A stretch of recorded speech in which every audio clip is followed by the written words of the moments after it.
Here with the Digital Digest, and today I wanted to share a quick unboxing and a first look at the Lenovo Yoga Tab 13. Now, this Android tablet launched in the fourth quarter of 2021. I knew as soon as I saw it, it was something I wanted to review here on the channel, and well, it's finally here. And in my opinion, it's even more interesting than at launch because the price has come down so much. It was originally over 600 US dollars. It is now roughly 400 US dollars. I'll include a link in the description, and it has been selling out all over the place for that reason, because it is a premium tablet, both in terms of its design and look, and I have seen it before. I haven't used it, so this will be the first time. But then it also has some features that you just will not find from any other manufacturer. So it has a 13-inch IPS panel that is 2160 by 1350, 60 hertz, so no high refresh rate with this. We also have a Snapdragon 870 processor under the hood. It has micro HDMI in, which means this can be used as a portable monitor. 8 gigs of RAM, 128 gigs of internal storage, pen support. You will have to buy the pen separately. Of course, Wi-Fi 6. And then its design is pretty unique, and you'll see why as I get it out of the box. So there it is.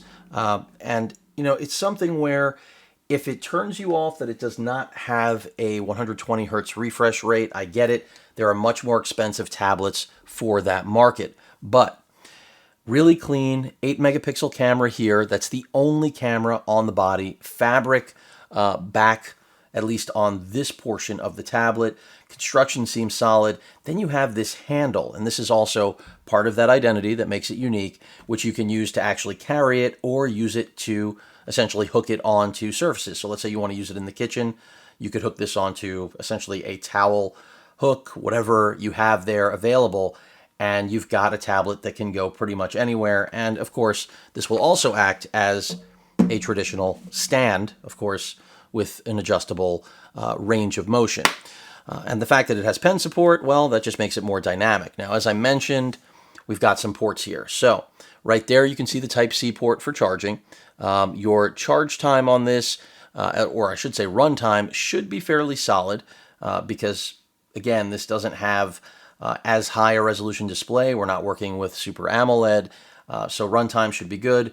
We have power button, volume rocker, and then if we come around to the other side, totally clean, but then there is this right here, which I mentioned earlier, the micro HDMI. And that is significant because, of course, this will act as a portable monitor, something that I cover a lot of portable monitors. They generally, if they're quality and they come from a manufacturer you can trust, they're going to range anywhere from, $200 and up.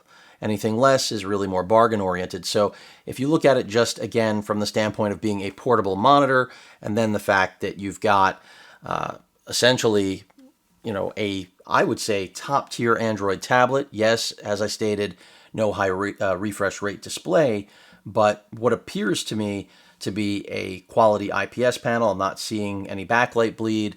We're booting up. Wi-Fi 6. I don't know exactly how far customers these days expect the upgrade path to be with security updates and Android updates. Clearly, Lenovo is not going as far out as a company like Samsung, which I think is at 4 or 5 years now. Here with Lenovo, you're going to get a couple of years, but that's still really good, especially at this sub $400 price point. So let's go ahead and just jump through this. I'll go ahead and get us on Wi-Fi. And another nice thing about this is that it is still at that size where typing on it, working on it is practical. Even though there are, the bezels are incredibly small, I feel like this is easy to hold because you have this speaker bar. And that's another thing. I expect the audio performance on here to be excellent, simply because, after all, this is a yoga product. So let's go with don't copy. And you can also tell, besides having that stand, if you have the pen, being able to ink on this with the fact that it already is at an angle that really supports it, I think is probably a nice thing. Now, balance of things in the box, because I didn't address that. They do include an HDMI cable, because after all, this is a mini HDMI. It's not a standard HDMI.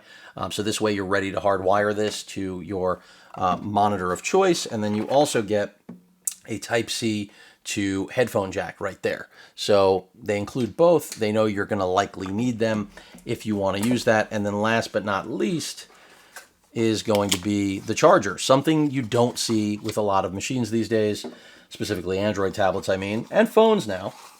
I mean, God knows my Z Fold 3 did not come with any way to charge it, just a Type-C cable and find your own brick hunt.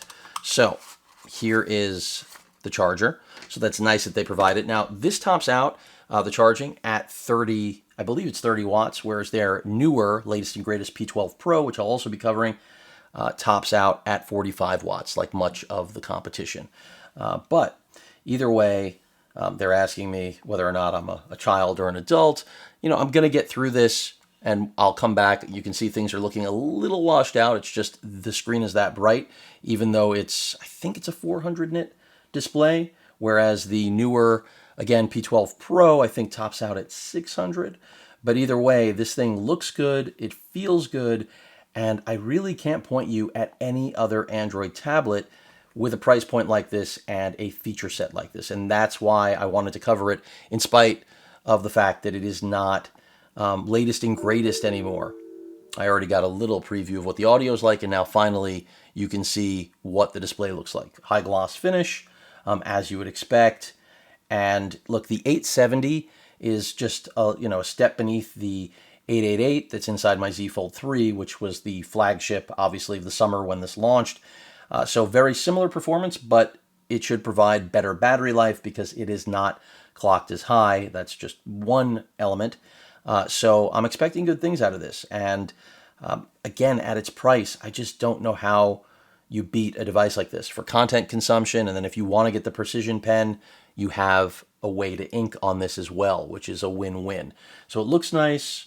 The display, I mean, from what I can see here, seems to be fairly solid. It's not incredibly high res, but it is definitely high res enough to do just about anything you want. Now, if I take the brightness down, you're going to finally be able to see things here that you're not.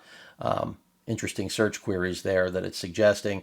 But overall, this is really about, I think answering the question of what you need an Android tablet for. And I think that at this price from a reputable manufacturer with good build quality and what hopefully will be solid battery life, and the fact that it can be a portable monitor with a built-in stand.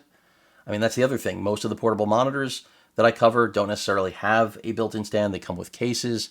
This thing, because you have this, it's kind of a game changer. So that's why when I first saw this, previewed over a webinar essentially with Lenovo for the press, I said I gotta see this at some point because it looks fairly dynamic. So I hope they stay at this. It's still a brand new tablet. It's just, again, I think part of the reason the price is so soft is the 60 hertz refresh rate, which for so many things like general content consumption, it's totally irrelevant. And even when it comes to general web browsing, I don't think you're going to see a tremendous difference. If I go ahead and head over to ESPN,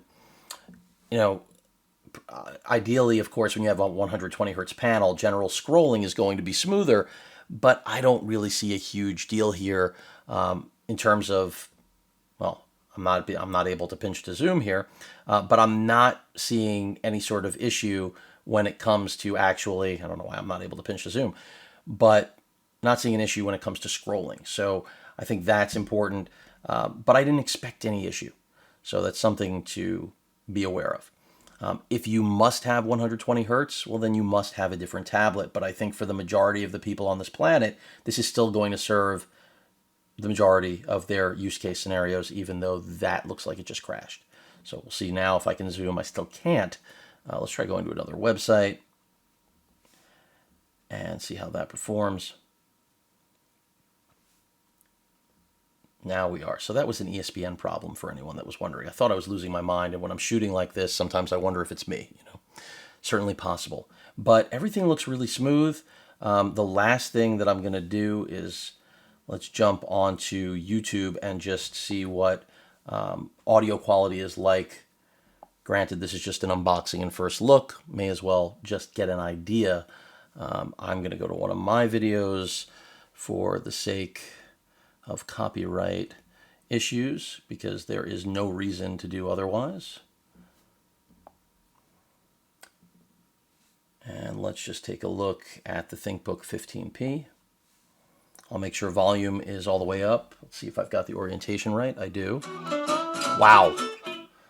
I can already tell you, these might be louder than the speakers on the Tab S8 Ultra. But I expected this.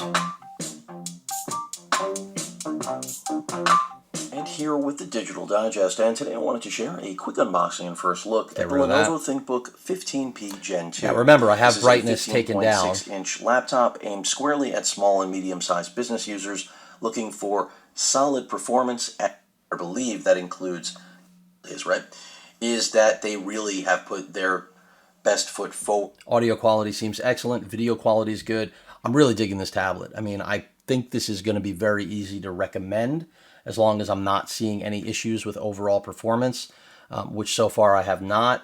And remember, this does, as far as I know, also support, Lenovo has their own version of a DeX utility to give you a desktop experience. So I'm looking forward to playing with all of those things. And also remember that if you decide to go with the P12 Pro, which is the higher end of their tablet lineup, which is a little under $700, and then if you decide you want it with the keyboard, case, combo, and pen, it's over $800, you're getting the same processor and the same amount of RAM. In fact, there's actually a P12 Pro that only has 6 gigs of RAM. So this thing seems to be the killer deal, which is why it's selling out everywhere. Again, as long as you're okay with the 60 hertz refresh rate, which even I am, just understand what you're buying. I mean, that is pretty much the story of anything you purchase, but definitely especially important when it comes to tech products. Love the feature set, love this design, and I'm looking forward to just spending more time with it and, of course, giving all of you feedback. Any questions or comments, please feel free to post them. Hit that like button. And as usual, please feel free to subscribe and please stay safe. Later.